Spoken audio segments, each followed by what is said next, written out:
Em toda a história ocidental, apenas uma única vez, um império colonial foi governado de fora da Europa. Eu estou me referindo ao Império Colonial Português. E essa história tem tudo a ver com o Brasil. É a história do Brasil, mais especificamente, o chamado período joanino, de 1808 a 1821. Vamos lá?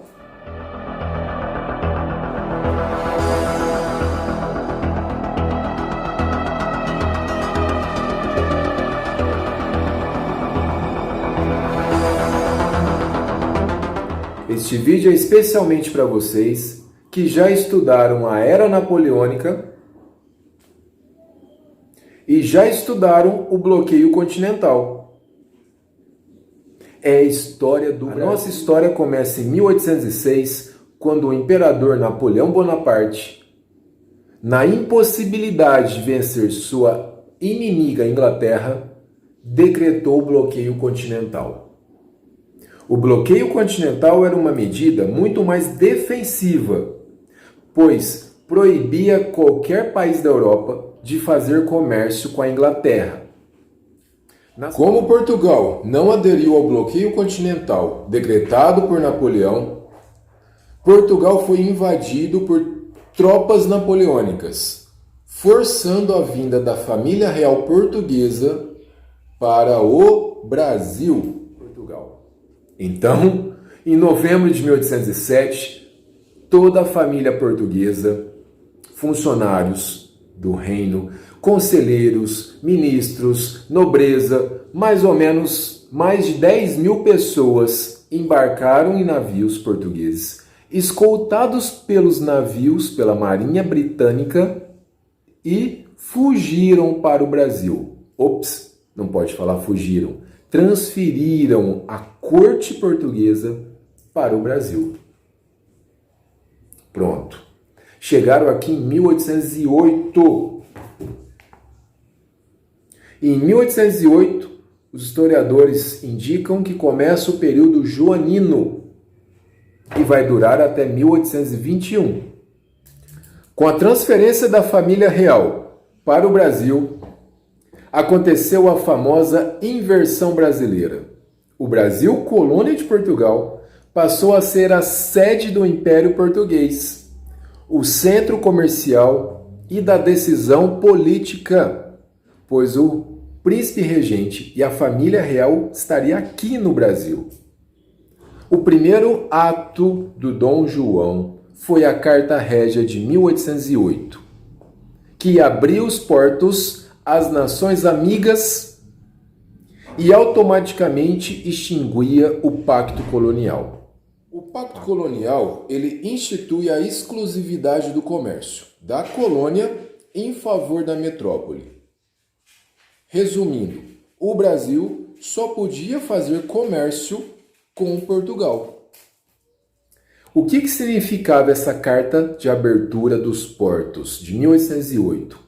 Para os portugueses, para Portugal era inevitável, pois Portugal estava tomada por tropas napoleônicas. E os portugueses que vieram aqui para o Brasil queriam muito continuar comprando produtos importados. Para o Brasil, significou o fim do exclusivismo metropolitano, pois o Brasil, a partir de então, podia comercializar com qualquer país. Para os ingleses, significava vantagens comerciais, pois poderia vender suas mercadorias diretamente para o Brasil. Nas palavras de Dom João VI, ele estabeleceu que todo e qualquer gênero, fazendas e mercadorias transportada em navios de potências estrangeiras que estivessem em paz e harmonia com a coroa portuguesa, poderiam ser importados pelo Brasil. Veja, meu rei, os navios estão cheios de mercadorias e não podem zarpar. É verdade. Eles só podem ir da colônia para a corte por ordem minha. E Portugal está nas mãos dos franceses, sabe-se lá até quando. Eis aqui um memorial, Alteza, em nome do comércio baiano, suplicando a Vossa Alteza a liberação dos navios para outros países. Portugal proibia as colônias de fazerem comércio direto com outros países. Dom João atende ao povo baiano e, em 28 de janeiro, decreta a abertura dos portos às nações amigas. Que sejam admissíveis nas alfândegas todos e quaisquer gêneros Das potências que se conservam em paz e harmonia com a minha real coroa. O que Dom João concedeu era, na verdade, inevitável. Com a península em guerra, os produtos precisavam encontrar outro canal de exportação. E o tratado secreto com a Inglaterra obrigava Dom João a abrir algum porto no Brasil só para os ingleses. A única nação amiga com quem se podia comercializar era a Inglaterra. Mas a Carta Régia abria os portos para todas as nações que, em breve, iriam concorrer com os ingleses. O importante são os tratados com a Inglaterra de 1810. Em 1810, Dom João firmou alguns tratados. Os dois mais importantes foi o Tratado de Comércio e Navegação e o Tratado de Paz e Amizade. No Tratado de Comércio e Navegação, estabelecia taxas alfandegárias. E a tarifa aí mais vantajosa foi para os produtos ingleses, que pagavam 15%. E era menor do que até os produtos portugueses, que pagavam 16% de taxa alfandegária. Para os demais países, a taxa dos produtos era de 24%. Agora, o Dom João, ele até tentou incentivar a indústria brasileira. Ele autorizou a ter indústrias e manufaturas no Brasil. Mas como concorrer com produtos ingleses que eram de melhor qualidade e mais baratos? E no fim, toda essa situação desfavoreceu a criação de indústrias brasileiras, porque o Rio de Janeiro vai ser inundado de produtos ingleses. Por exemplo, tecidos, caixões mortuários, ferragens, louças, pentes, alguns produtos de luxo, castiçais, porta-charutos, cigarreiras e até produtos desnecessários. Por exemplo, patins de gelo no Rio de Janeiro, casacos de pele e até carteira. Poxa, uma carteira para notas? Mas no Brasil só tinha moedas. O porto do Rio de Janeiro não estava preparado para receber de um dia para o outro navios do mundo inteiro. Quanto movimento! Não para de chegar e sair navio. É que agora os navios de Londres, África, Oriente e até da Oceania vêm para o Brasil sem precisar passar por Lisboa. As mercadorias estrangeiras estão a preço de banana. E o preço da banana foi para as nuvens. É a lei da oferta. Os navios que partem querem encher os porões com produtos do Brasil. Falta açúcar, banana, fumo, café e o preço aumenta. Os aluguéis também subiram. Pudera, o rio está entupido de gente. E não para de chegar Portuga. E eu que achava que com a vinda da corte viveria que nem rei. Os produtos brasileiros estão caros e os importados não nos servem. O que eu vou fazer com patins de gelo? Vou transformá-lo em maçaneta de porta? O Brasil é mais da Inglaterra do que dos portugueses.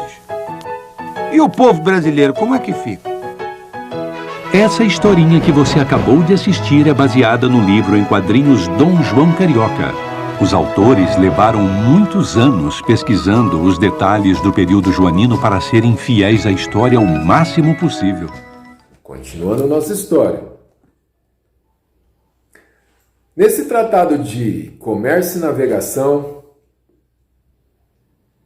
tinha algumas, presta atenção agora, algumas medidas que favoreciam a permanência dos ingleses no Brasil.